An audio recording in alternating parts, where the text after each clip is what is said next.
Welcome back, strategy gamers. Let's bring you up to speed on the latest changes to Old World. Update 95 just landed August 3rd. Links down in the description to the blog post so you can see the full detail. This is a full main branch update and is live for you to update your game now.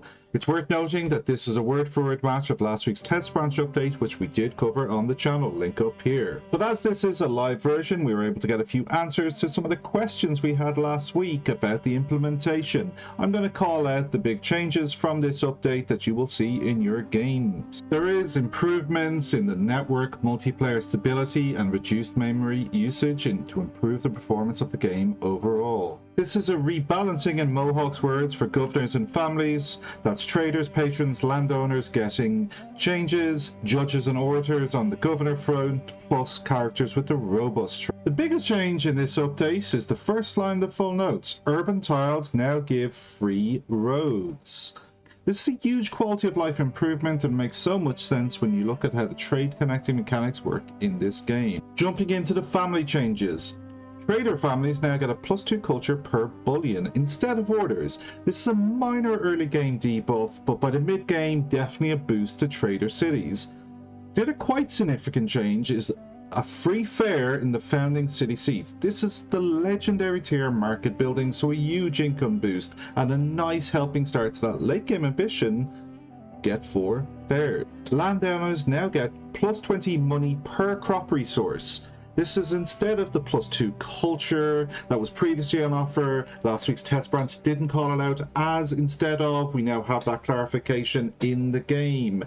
This is a sensible thematic change when you think that it's money that landowners are trying to make. Patron families get the biggest change. They now get a new luxury called literature. We weren't exactly sure how this change would be implemented last week. We now know. This for me is a great thematic change, and it's great to see that it's been implemented as a full luxury, not just directly tied to the patron city, but one that you can send to your patron city or wherever you want to. When your leader is a tactician general, they will now have a -20% attack strength, not full combat strength reduction with their stun attack.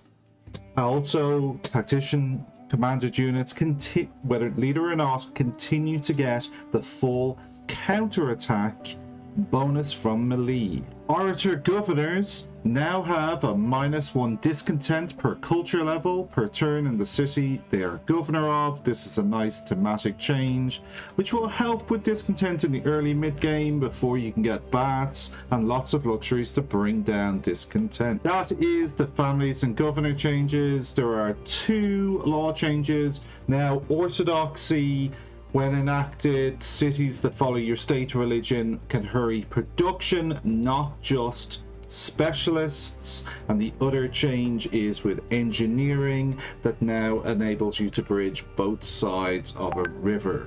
Mounted units no longer advance unless they can route attack. Mechanics matching thematics here makes a lot of sense and should change the meta on war.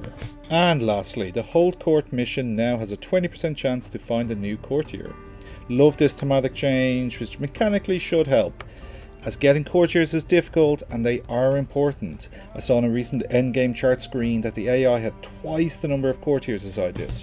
That was update 95 review. You should be able to get that update in your game now. Let me know down in the comments which of these updates jumps out to you as the most consequential. We stream 4X games like OldWorld on Saturdays, other strategy games on Mondays, and occasionally other nights. Subscribe here to stay up to date on OldWorld content, and as always, happy gaming. Let's get back to extermination.